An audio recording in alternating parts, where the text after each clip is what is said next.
No one knew who he was, but everyone felt something the moment they saw him.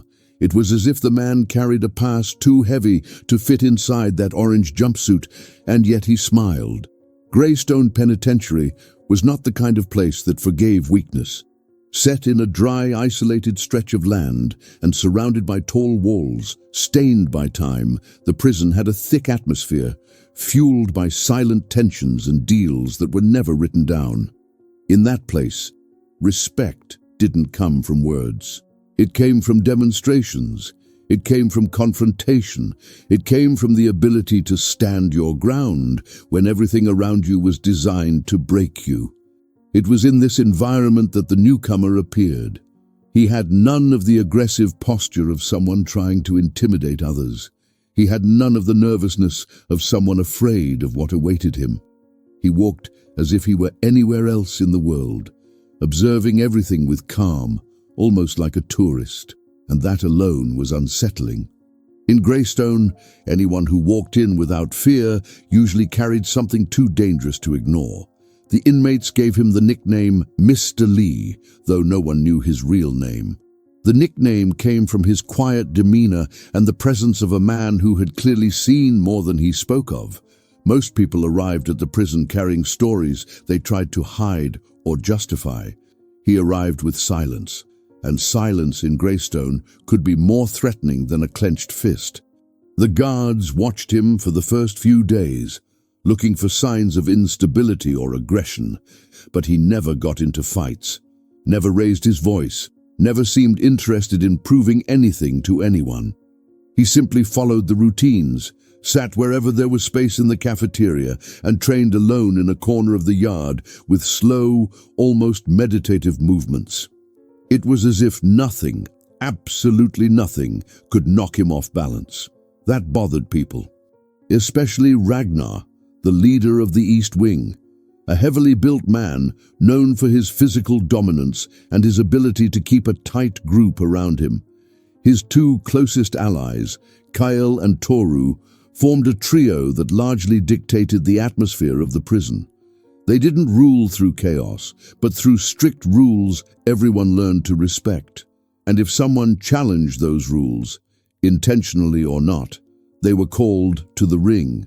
And that was exactly what happened on the 5th day after Mr. Lee arrived.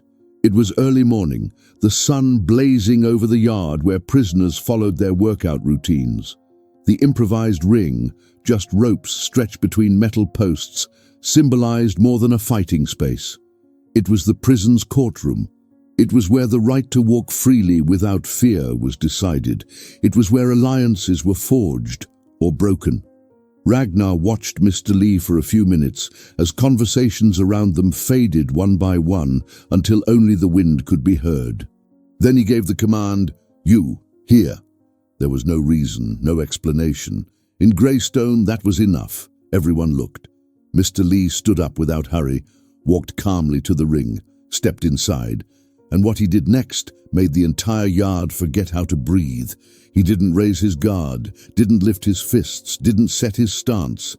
He simply leaned back on the ropes, resting his head on his hands, his cuffed legs crossed, as if he were enjoying a well-deserved break under the sun. A simple gesture, but an impossible one in that place. It wasn't bravado, it wasn't mockery, it was absolute confidence. The inmates exchanged confused looks. Some laughed, others frowned. Many felt a shiver they couldn't explain, the kind that comes when something unpredictable is about to happen. Kyle, standing beside Ragnar, watched differently. He had trained martial arts before his life had taken a different path, and he recognized something no one else saw. That seemingly relaxed posture hid balance, controlled breathing, a precise center of gravity. There was no vulnerability there. There was discipline. He whispered to Ragnar, but Ragnar ignored him. To Ragnar, that was disrespect. To Ragnar, that was something that needed to be corrected. But to Kale, it was something far deeper. That wasn't a man relaxing. It was a master waiting. And in the silence that settled over the yard, in the shadows cast by the bars, in the held breaths of every prisoner, Greystone understood. though none of them could yet put it into words. The man they had underestimated was not just different. He was something no one there was prepared to face, and the impact of that was only just beginning. Greystone Prison functioned like a living organism, where every person held a specific role whether they liked it or not. In there, no one was just a number or a name. Each man carried a story that revealed itself in the way he walked, the way he stared, or the way he reacted.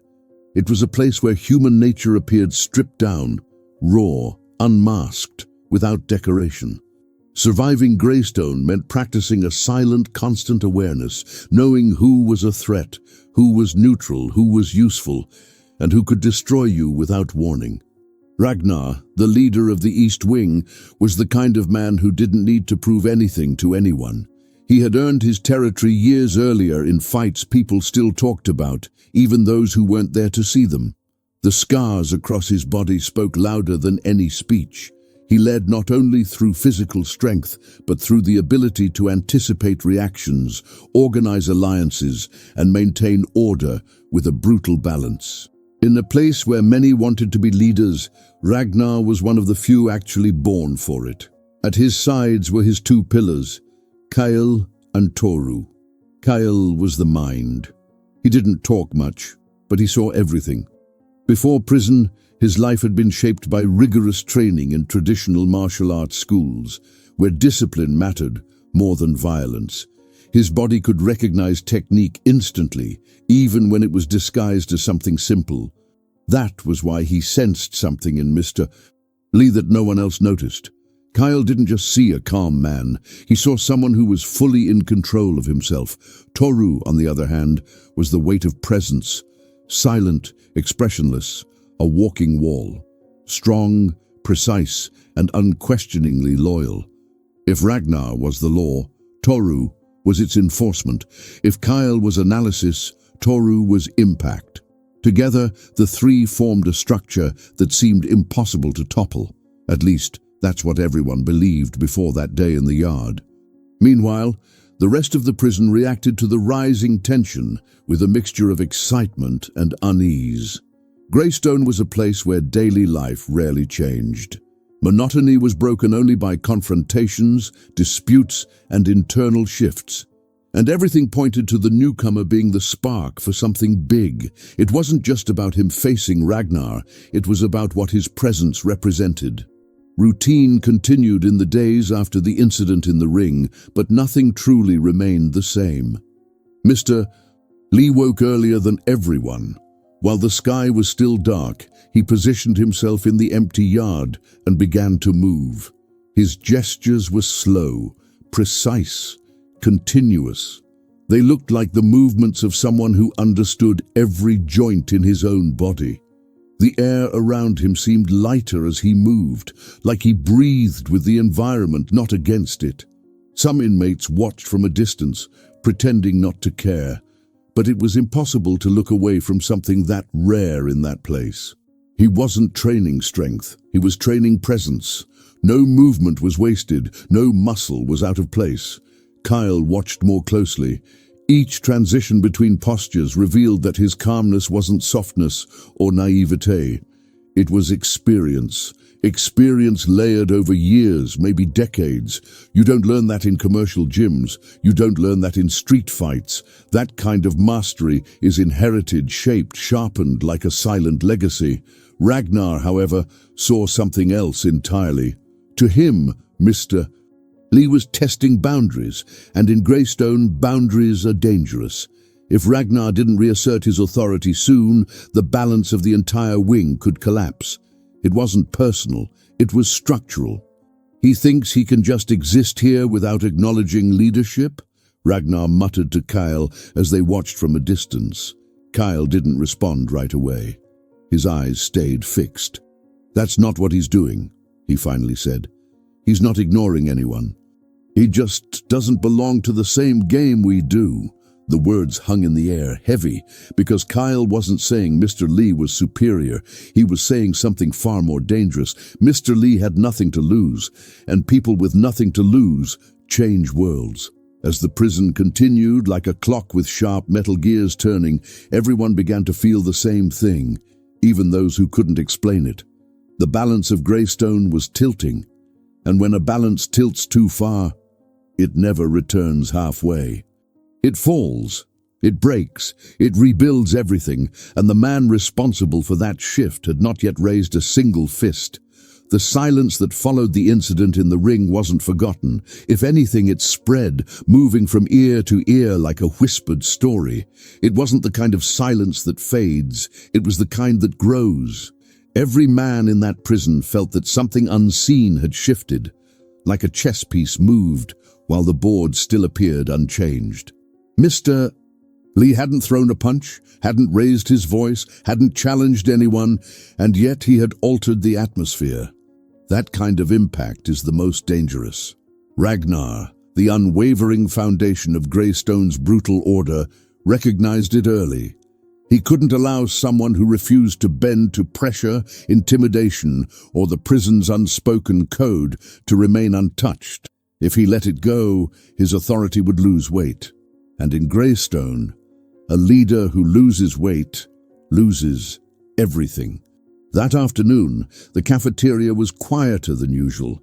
Metal utensils clinked against trays, but no one spoke. Eyes moved from corner to corner, tracking what everyone knew was coming. Mr. Lee entered just as he always did, calm, unhurried, carrying his tray with a balance that almost looked meditative. He sat alone at an empty table.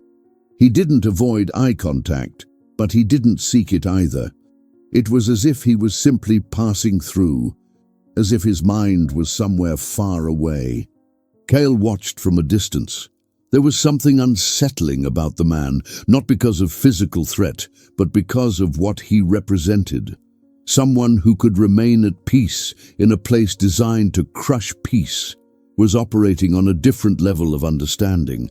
That kind of thing disrupts the environment. It forces reflection, and reflection in a place where violence is the primary language is dangerous. Ragnar approached. He didn't need words. His shadow falling across the table was enough to make the entire cafeteria hold its breath. Mr. Lee lifted his eyes, calm, as if waking from a quiet thought. Ragnar stood in front of him, steady, but not aggressive.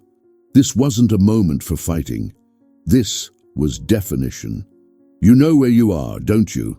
Ragnar asked, voice low and firm, a warning contained. Mr. Lee looked at him, not as an opponent, not as a threat, as an equal. "I know exactly where I am," he answered, without lowering his gaze. The sentence, spoken so simply, hit harder than any punch. It wasn't arrogance, it was truth. A truth so grounded it needed no force. Ragnar's eyes narrowed. "Then you also know no one survives here alone. You need a side." The cafeteria watched without blinking. This was the question that decided fate. Alliances, wars, survival. Mr. Lee set his tray aside with slow, deliberate movement, straightened his posture, looked out toward the yard beyond the barred windows, then back to Ragnar. "I'm not interested in sides," he said evenly. "I'm here to serve my time, that's all." The words fell like a silent thunder across the room. Because in Greystone, refusing to choose a side is choosing war. Ragnar didn't smile. He didn't get angry. He simply leaned closer. "Then you just chose the worst side possible," he said, still without raising his voice. Toru, beside him, crossed his arms.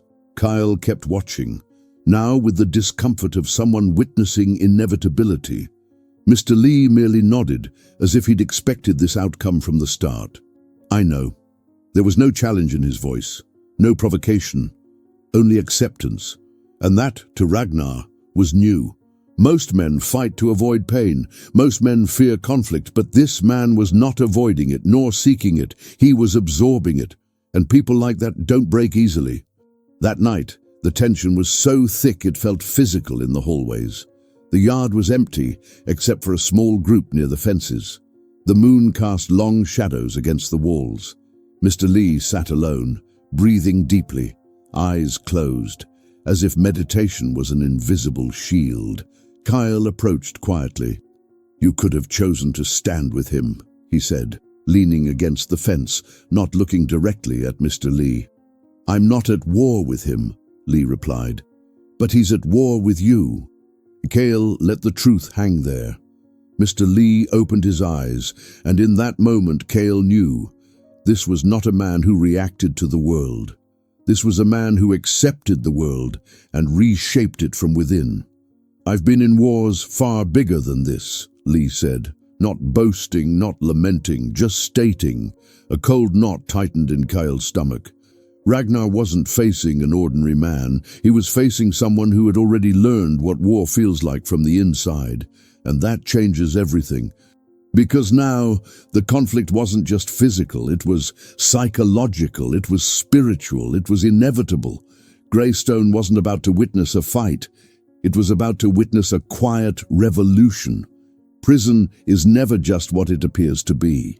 While everyone focused on the rising tension between Ragnar and Mr. Lee, other currents were shifting beneath the surface, movements invisible to anyone who only watched the obvious.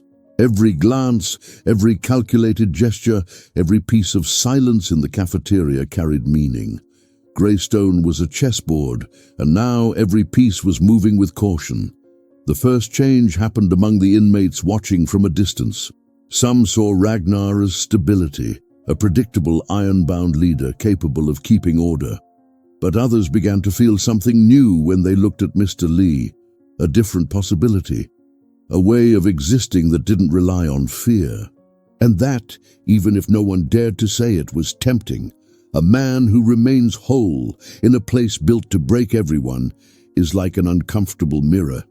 He forces others to remember what they could have been.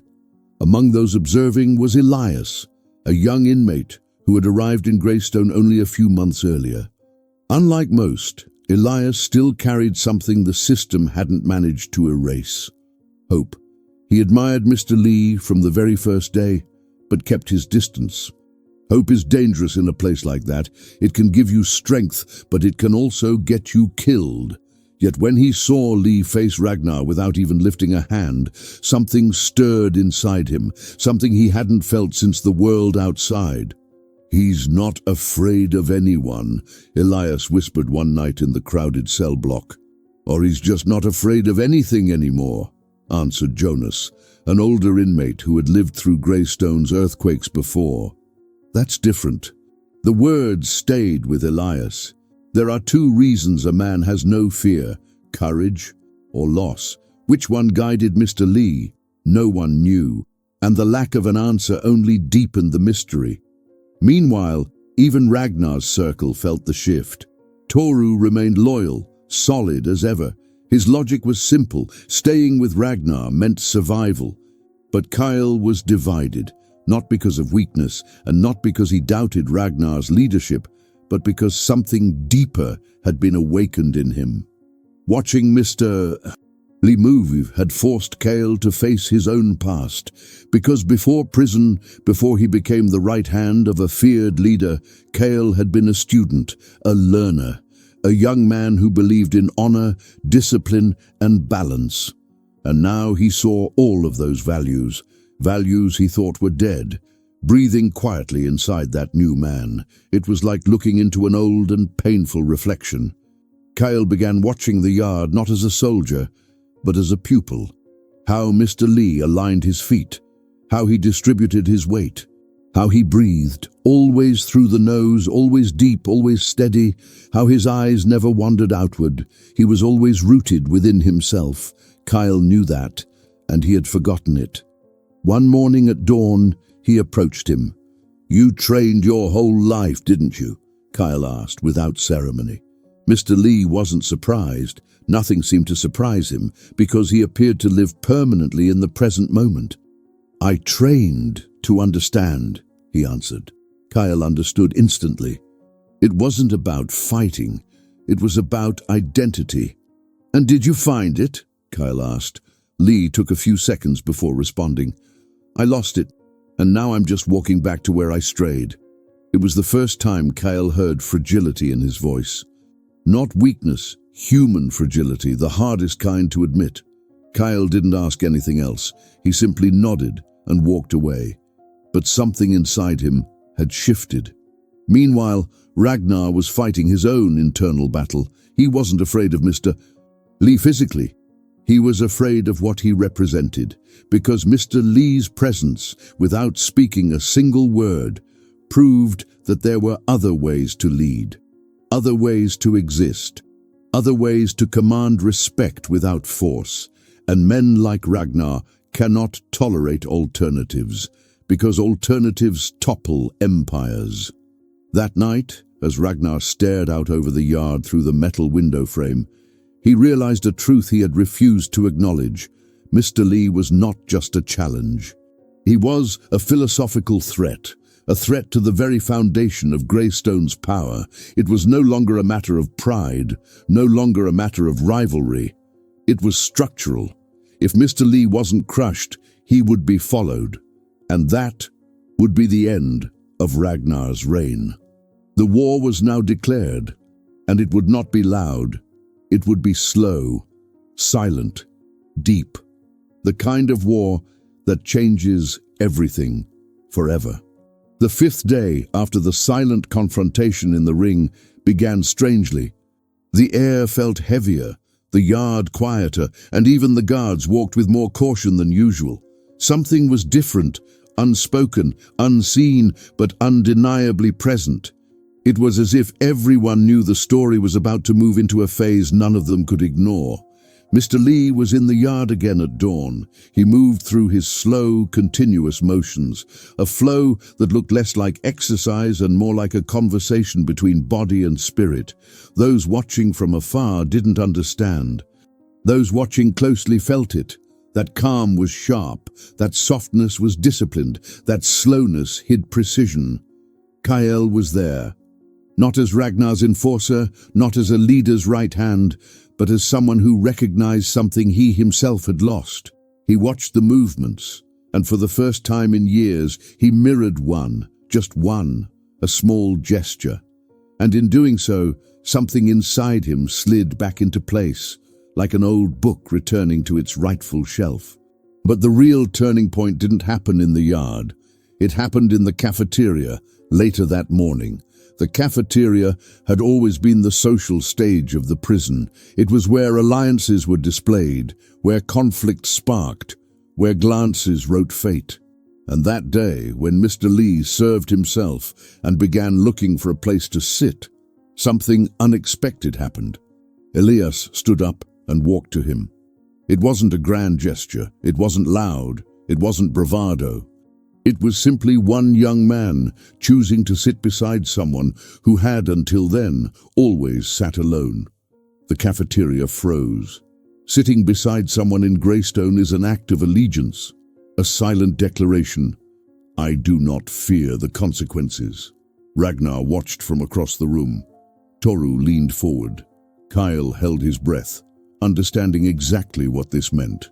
When Elias sat down, Mr. Lee looked at him. Not in surprise, but in recognition, as if he knew this moment would come eventually. Why? Lee asked quietly. Elias gave the smallest smile, because sometimes someone has to be the first to remember there's another way. There was too much truth in that sentence to ignore. And then it happened. One of Ragnar's peripheral followers, someone who couldn't tolerate what that moment represented, shot to his feet. He couldn't let that become an example. If one person could sit with Mr. Lee, another could. And if two could, a group could. And if a group could, Ragnar's control would fracture, so he moved to shove Elias, but he never made contact. Mr. Lee simply turned his hand. Just his hand. A small, precise, economical motion. He touched the attacker's wrist, just touched, and the man's body folded, dropping to the floor with a softness that felt impossible, like he had simply chosen to sit. Wrong. There was no violence, no spectacle, no flourish. It was clean. The cafeteria fell silent. That movement wasn't strength, wasn't speed, wasn't brutality. It was mastery. Kale's heart kicked in his chest. He recognized that kind of technique. It was rare. Very rare, taught only in places where training isn't about fighting, but about learning how not to need to. Ragnar stood, not with fury, not with rush, with certainty, because now he understood. The danger wasn't Mr. Lee's strength. The danger was what he could awaken.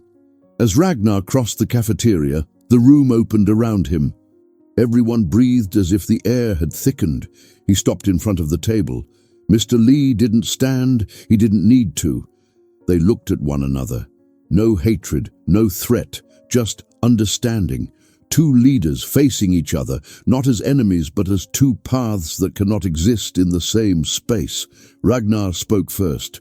"If you keep going like this, you're going to split this prison." Mr. Lee answered, steady and calm. "I didn't come here to divide anything. But if what exists is built on fear, it will collapse on its own." The silence that followed had weight. Ragnar understood. The turning point wasn't a fight, wasn't a knockout, wasn't a blow. It was a choice. From that moment on, Greystone was no longer a prison controlled by fear. It was a field of shifting gravity, divided between those who wanted things to stay the same and those who wanted to remember they were still human. Ragnar walked away. Mr. Lee remained seated. And Elias did not move. Right there in front of everyone, the new order began. Silent, calm, irreversible. After that moment in the cafeteria, nothing remained the same. Greystone, despite being a place where every day usually looked exactly like the one before, now breathed differently. There were no riots, no sudden fights, no chaos. The change wasn't loud. It was deep, one of those shifts that spreads through glances, gestures, and the way men carry themselves. Mr. Lee had not become a leader. He hadn't sought followers. But paradoxically, because of that, he began to have influence. A kind of influence Ragnar had never needed to force. Influence born from resonance, not fear. Some prisoners began watching from a distance, trying to imitate the slow movements he made at dawn. Others started sitting a little closer to him in the cafeteria, saying nothing, just sharing space. His presence was like a small flame protected between two hands. Small, but still, a flame illuminates. Elias, after that day, was no longer seen as the new kid. Taking a risk in front of everyone had given him something many men there hadn't felt in years: voice. And he didn't use that voice to boast. He used it to breathe differently. His shoulders settled into place. His steps stopped dragging. He carried something simple: purpose. But the strength of a movement is not measured by those who admire it. It is measured by those who fear it. Ragnar felt it like a constant irritation, a quiet buzzing that didn't let up. He wasn't driven by insecurity. He was driven by strategy.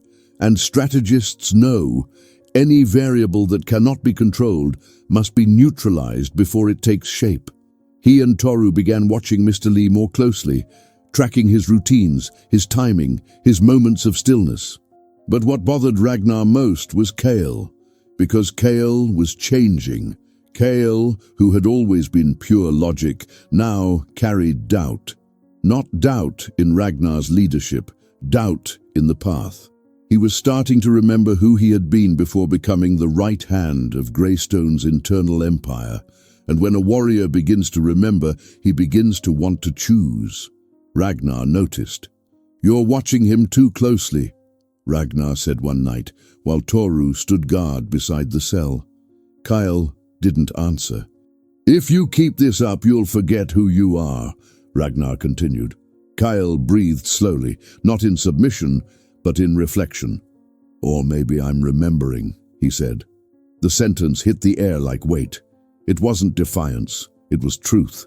Ragnar didn't shout, didn't threaten, didn't show anger. He simply understood what now had to be done. Meanwhile, Mr. Lee continued his routine, fully aware of what was shifting around him.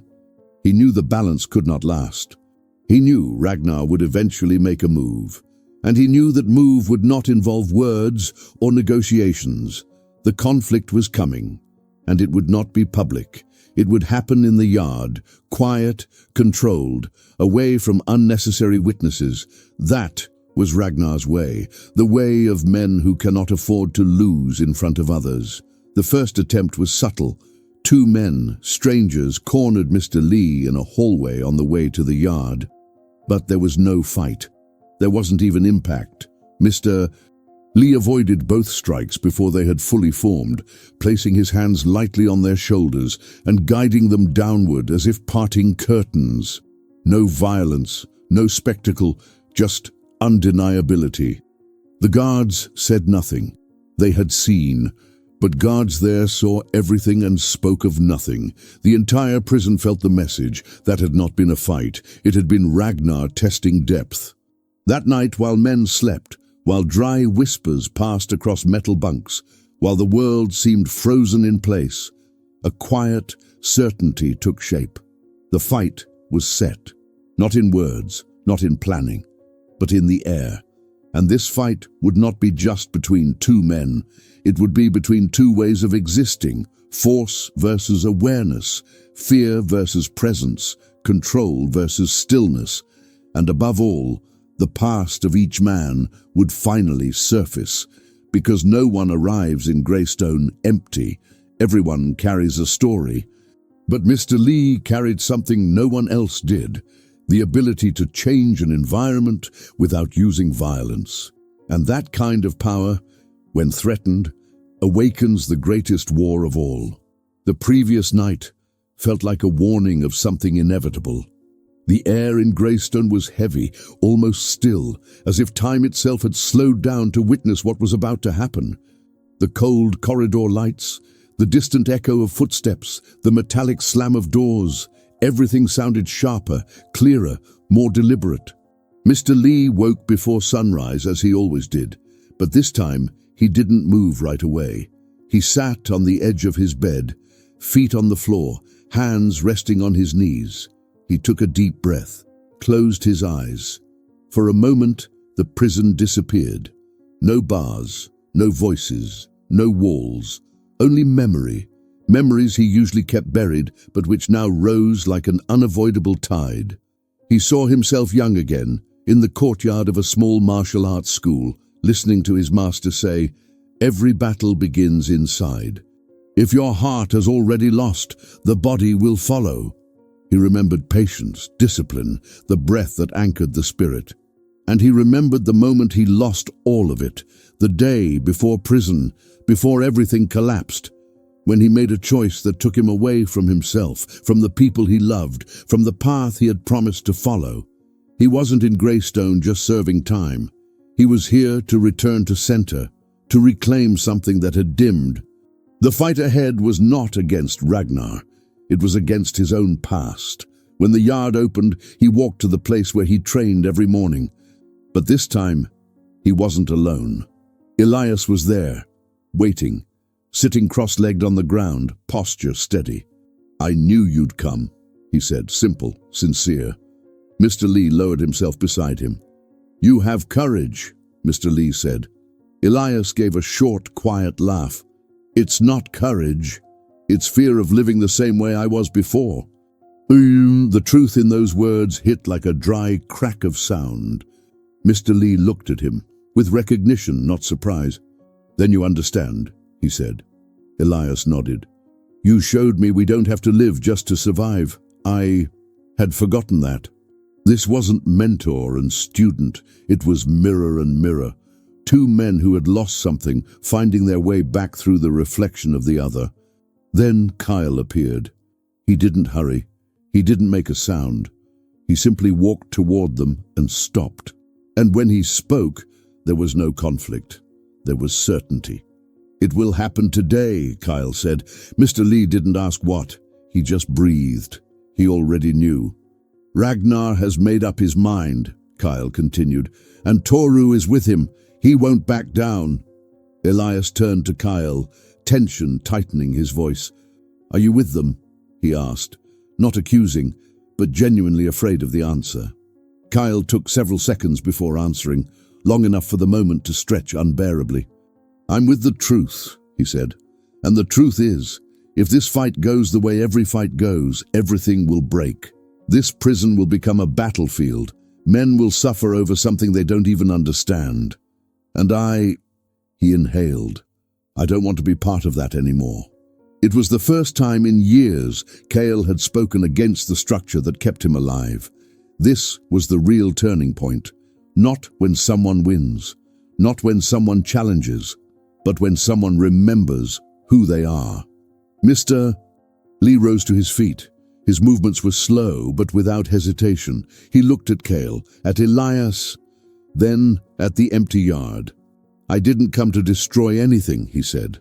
But if something must fall so that what is real can remain, then let what is false break on its own. Something loosened in Cale's chest, as if an old knot had finally released. Ragnar won't listen to words, Cale warned. I won't use words, Mr. Lee replied, without aggression, without threat. And that sentence, quiet, steady, inevitable, made Cale understand. The coming fight would not be like the others. It wouldn't be a spectacle. It wouldn't be about dominance. It wouldn't be about winning. It would be about ending a cycle. And when cycles end, the world changes.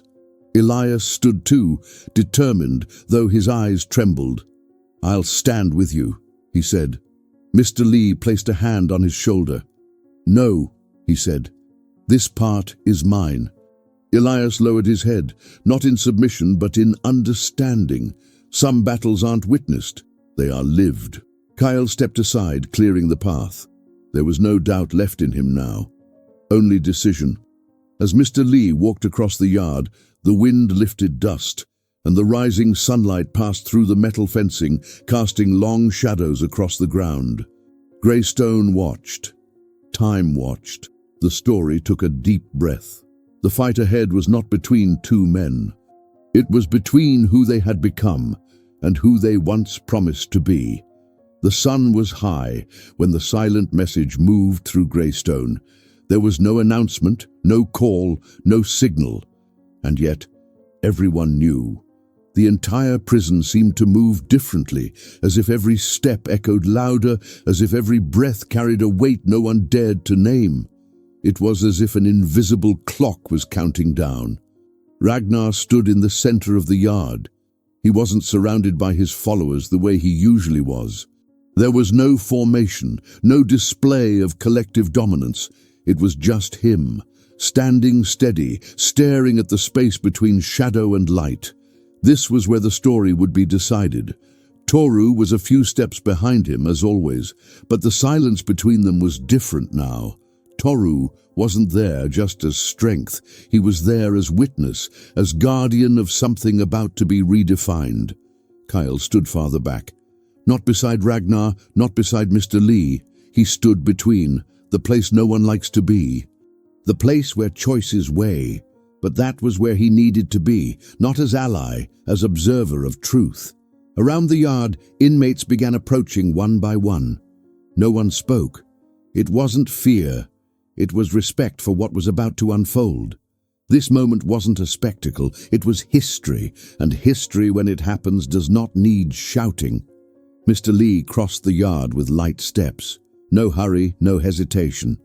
As if he were walking towards something that had already happened, waiting for his body to catch up to his spirit. He stopped in front of Ragnar. Neither man needed to speak. They looked at each other like two worlds that had existed parallel for too long, finally arriving at the point of inevitable collision. For Ragnar, this confrontation was about preserving everything he had built. His rule was not just force, it was identity. He had fought to create order in a place where chaos ruled. He had done what he believed necessary to survive and to protect the ones who chose him. To defeat him wasn't just to defeat a man, it was to dismantle an entire structure. For Mr. Lee, this wasn't about power, it was about returning, about closing an internal circle, repairing a timeline that had broken long before any prison, before any sentence. He didn't need to win, he needed to be whole. And being whole sometimes means not stepping back. Elias watched from the side, heart open, hands trembling, not out of fear of the outcome, but from the silent beauty of the moment. He was witnessing a kind of choice that shapes destinies. A guard leaning against the wall watched too, not with tension, but with an odd, quiet calm. He had seen fights before. He had seen men tear each other apart. But he had never seen two presences like this, steady, aware, without hatred. That was the difference. There was no hatred. Anger burns out quickly. Ego is a weak fuel, but awareness never fails. Ragnar breathed deeply. Mr. Lee did the same. No agreement, no threat, no promise, but there was something everyone felt, a silent understanding. This fight would not decide who was stronger, it would decide who was ready. Cale stepped forward, not to intervene, just to mark the moment. "If this fight goes the same way every other fight has gone," he said quietly, "everything collapses." Ragnar looked at him. Mr. Lee looked at him. Cale continued, "But if it happens the way it should happen, something might finally change." The yard went still. Ragnar understood. Mr. Lee already knew. Neither of them would fight to harm. They would fight to reveal. Reveal who they were. Reveal what remained in them. Reveal what needed to stay and what needed to end. This was not a fight for power. It was a fight for truth. Ragnar took the first step forward. Mr. Lee inhaled. The air stopped. Greystone watched, every man, every shadow, every silence. And deep down, everyone knew, the moment the first movement was made, nothing would ever be the same again. The yard was so quiet that the sound of a single leaf scraping across the ground felt loud. It was as if the world itself had paused to watch. No guards stepped in, no voices shouted, no taunts were exchanged. There was only space, air, sunlight catching dust in the air, and two men standing face to face. Ragnar and Mr. Lee. Two completely different lives, both equally scarred. Two leaders who had never asked to lead, but had been shaped into it by circumstance. Two men carrying more weight than anyone else there could see, and now forced to confront what had brought them to this point. Ragnar was not a mindless brute. He saw the prison as something that needed order to avoid collapsing into pure chaos. His authority had been built like a wall, not just to control others, but to keep himself standing. His fear had never been losing a fight. His fear had always been what would happen if he stopped holding the world together with his own hands. Mr. Lee, meanwhile, carried an inner war no one there knew. The prison hadn't broken him because he had already been broken long before. He wasn't there to resist the environment. He was there to find himself again, to return to something lost. He didn't want to dominate anyone. He just wanted to breathe in peace again. And now those two destinies collided. Ragnar moved first, not with blind aggression but with control. He was large, heavy, every motion carrying the force of a moving wall. His strength was direct, frontal, built for confrontation. Mr. Lee did not move immediately. His feet were grounded, his center aligned, his breath deep. He didn't look ready to strike. He looked ready to feel. When Ragnar reached out to grab him, Mr. Lee shifted just slightly, so small it was nearly invisible. He didn't back away, didn't dodge. He simply changed the axis of his body. Ragnar passed through the space where he had been just a moment before, thrown slightly off balance. There was no impact, no fall, no violence. It was like watching water flow around a stone. The yard watched without blinking. Ragnar stepped back, adjusted his breath, assessed. He understood. This would not be a fight of strength. He advanced again, this time with calculation. He was no amateur. He knew how to fight. But Mr. Lee was not fighting on that frequency. He wasn't reacting to the attack. He was anticipating the intention. This wasn't physical combat. It was presence against presence. With every attempt Ragnar made, Mr. Lee responded with the smallest necessary action. A turn of the wrist to redirect energy, a step aside to dissolve momentum, a touch to the forearm to break impulse. It was like watching a conversation between their bodies, not a fight. And then, finally, came the movement no one would ever forget. Ragnar committed to a full, decisive grab, and Mr. Lee simply placed his hand on Ragnar's chest. He didn't push, he didn't strike, he didn't hurt him, he just stopped him, with impossible gentleness. Ragnar's body froze, not because he had been forcibly restrained, but because in that touch, he felt something he hadn't felt since before Greystone. He felt seen, not as a leader, not as a threat, not as a machine built to endure, as a man. And that truth moved through the yard like wind. Ragnar stepped back, drew a long breath, and for the first time in years, let his shoulders fall. Not in defeat, not in surrender, in acceptance. Kyle, watching from a distance, felt the knot inside him finally unwind. Elias began crying without knowing he was crying. Toru clenched his fists, not to attack, but to keep from breaking open. And Mr. Lee, silent, simply bowed his head, not as a victor, but as someone honoring the man in front of him. Ragnar breathed again. "So that's what this was," he said, voice deep, steady.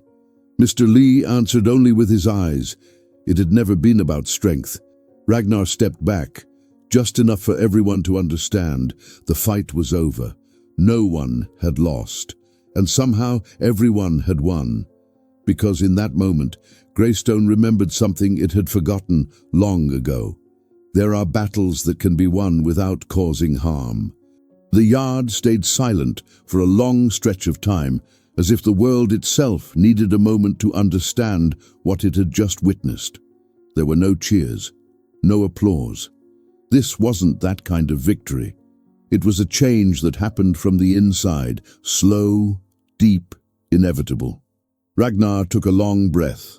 The dust hanging in the sunlight seemed to move slower around him. He didn't speak words of surrender, didn't apologize, didn't defend himself. He simply stepped away, walking toward Toru, who had watched everything like a wall that had finally seen cracks where it once believed there was only stone. Toru looked at him, ready for any order, but there was no order this time. Ragnar placed a hand on his shoulder, a small gesture but impossible to ignore. Toru nodded, not as a subordinate, as an equal.